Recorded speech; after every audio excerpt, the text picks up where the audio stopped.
अगर अल्लाह हमें वो दिखा दे जो अभी हुआ नहीं लेकिन होना तय है, तो शायद हमारी सोच ही बदल जाए। एक ऐसा इंसान था जो रास्तों पर नहीं चलता था, बल्कि रास्ते उसके लिए बना दिए जाते थे। जो वक्त का मोहताज नहीं था, बल्कि वक्त की कैद से आजाद था। कुरान में जिक्र आता है कि अल्लाह ने अपने बंदों में से एक खास बंदा पाया। न वो फरिश्ता था न जिन, लेकिन उसका इल्म ऐसा था कि एक नबी को भी उससे सीखने भेजा गया। वो थे हजरत खिद्र अलैहिस्सलाम। ये वाक्या उस दौर का है जब बनी इज़राइल अपनी जिंदगी गुजार रहे थे। ये वही लोग थे जिन्हें फ़ैरो के जुल्म से आज़ादी मिली थी, लेकिन इसके बावजूद उनके दिलों में अक्सर सवाल और शिकायत रहती थी। अल्लाह ने मूसा अलैहिस्सलाम को बताया कि एक ऐसा बंदा है जिसका इल्म तुमसे भी ज्यादा गहरा है, उसे तलाश करो। मूसा अलैहिस्सलाम सफर पर निकल पड़े। लंबा सफर, थकान, रेगिस्तान और मुश्किल रास्ते, लेकिन इरादा मजबूत था। आखिरकार वो उस जगह पहुंचे जहां दो समंदर मिलते हैं। वहां एक अजीब सा सुकून और खामोशी थी। अचानक एक मछली जिंदा होकर पानी में कूद गई और पानी में एक रास्ता सा बन गया। यही निशानी थी। यही उनकी मुलाकात खिज़्र अलैहिस्सलाम से हुई। मूसा अलैहिस्सलाम ने उनसे इल्म सीखने की इजाजत मांगी।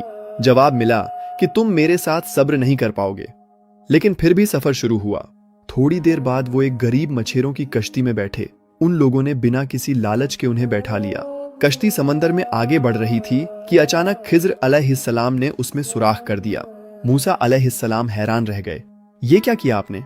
आपने उनकी कश्ती ही खराब कर रहे हैं। जवाब मिला, मैंने कहा था ना तुम सब्र नहीं कर पाओगे। मूसा अलैहिस्सलाम ने माफी मांगी और आगे बढ़ गए।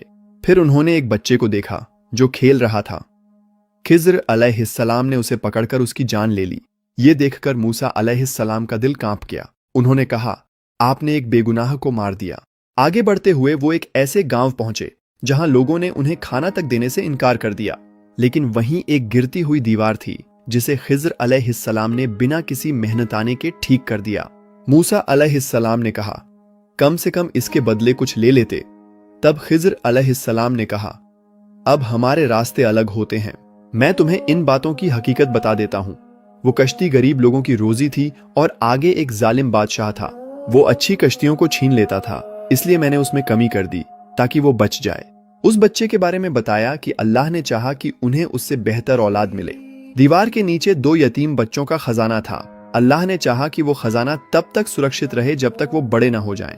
ये सब सुनकर मूसा अलैहिस्सलाम समझ गए कि हर चीज जो हमें गलत लगती है जरूरी नहीं कि वो बुरी ही हो। कभी कभी जो हमें नुकसान लगता है वही हमारी हिफाजत होती है। अल्लाह का इल्म हर चीज की हकीकत को जानता है।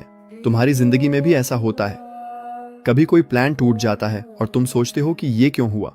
हो सकता है वही चीज तुम्हें किसी बड़े नुकसान से बचा रही हो। असली बात यह है कि इंसान अपने रब के फैसले पर भरोसा करे।